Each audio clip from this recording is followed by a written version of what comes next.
Hat, sunglasses, Pepsi, notes, sources, thick skin. Check. You already know. Let's go.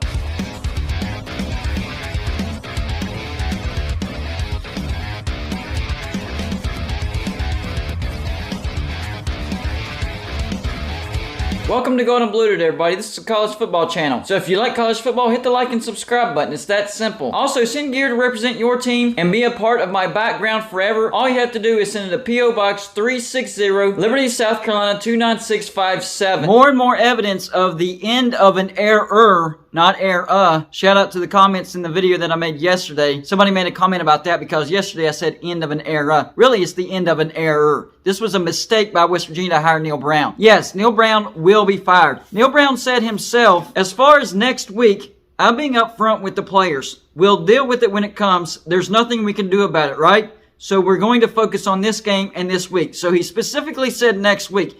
All things are pointing to Neal Brown being fired after the Oklahoma State game. Win or lose, it doesn't matter. He is gone. My sources told me that if he were able to turn the season around and get us to a bowl, that would have bought him another year, 2023. But in fact, we lost number 15, Kansas State, in convincing fashion. So West Virginia will miss a bowl, and West Virginia is moving on from Neal Brown. It's been rough under Neal Brown. And I went to bat for this guy time after time after time. And what did I say? I said Neal Brown will go on to have a good career in a group of five, make a lot of money, have a good life. And what we're hearing is that UAB, who is looking for a new head coach, has now expressed interest in Neal Brown. Why would they express interest in Neal Brown? They know that Neal Brown's going to be fired, and they know that Neal Brown had success at Troy. Neal Brown's going to go on wherever it may be, whether it's UAB or somewhere else. He will have a successful career in the group of five. I do think he's a good coach. He just wasn't a good fit for West Virginia, and I don't think he's Power 5 material just yet. He might have to take the route that Luke Fickell's having to take, because Luke Fickell tried out for Ohio State. That didn't work out. Went back to Cincinnati. And now he's the hottest name as far as group of five coaches that could be called up to the Power 5 level. That might be the route that Neal Brown has to take. He had a great stint at Troy. Got called up to West Virginia. Didn't work out. Going back to group of five. Probably have a good successful career there, and then we'll have a second chance in the future. But as far as his career, head coaching career at West Virginia, that is done and over with. He will be fired after the Oklahoma State game. Yesterday I also talked about the flight patterns coming out of the state of Texas that didn't make any sense. Pittsburgh, Washington, Cleveland, surrounding areas, those flights made sense, but the flights coming out of Austin, Texas, that didn't make any sense. So I talked about the possible three candidates from the state of Texas. Jimbo Fisher, which is an absolute no.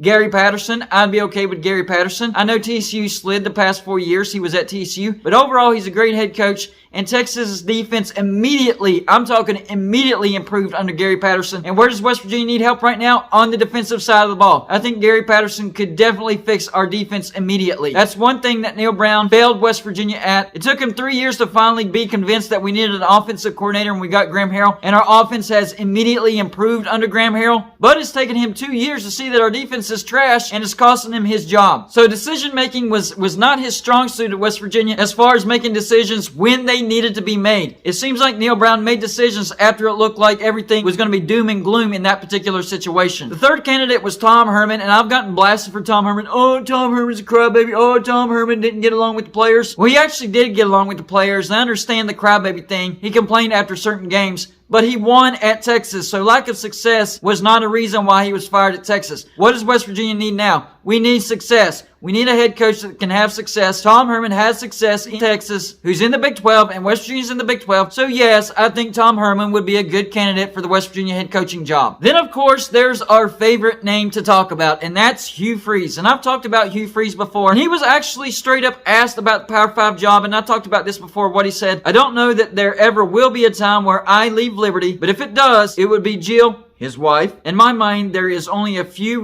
that really would say we want to listen to that, because it fits our culture, it fits our location in mind. We are a small college town family. I'm not a big city guy. I don't belong there. I like living in the mountains. If that select few, I do have a list in mind that if they ever were to have an interest, it would be something that we certainly would listen to. There is very few that we would even take calls from. And West Virginia fits the criteria down the list. And we know that Liberty extended Hugh Freeze, so that would be a small hurdle that West Virginia would have to get over. This is not Power 5 money that we're talking about. This is Liberty money we're talking about. So West Virginia can most certainly afford to pay that. And Shane Lyons has been fired. Don't forget about that. A lot of people thought that Shane Lyons was fired to get rid of the hurdle to fire Neal Brown, because Shane Lyons kept going to bat over and over and over for Neal Brown, because he was the guy that extended Neal Brown after a 6-4 season in 2020. Who does that? What I'm hearing, that's not the main reason why Shane Lyons was fired. The main reason why Shane Lyons was fired is because he was penny pinching for West Virginia and he wasn't funding the football program like he was supposed to from the boosters. Where that money was going, I have no idea. I heard that he wanted to build a press box with his name on it, so maybe that was a side project that he was looking into. So West Virginia can most certainly pay the coaches more than what we're paying now, and maybe that was the hurdle that West Virginia was trying to get out of the way, and that way they could pursue Hugh Freeze. Interesting enough, going back to flight patterns, there was a flight out of the city of Lynchburg, and guess where Liberty is located? That's right, Lynchburg, Virginia, and I talked about the logistics. He wants to be a part of a small town population. Lynchburg has a population of 79,009 as of 2021. Morgantown has a population of 29,219 as of 2021. So it is a smaller college town than Liberty. Distance from Lynchburg, Virginia to Morgantown, 270 miles. That is not a lot of miles at all. That's close to a 5-hour drive if you were going to drive the distance. And of course, his coaching career, Arkansas State, 1 year, 10-3, 5 years at Ole Miss, 39-25 overall, including 7-6,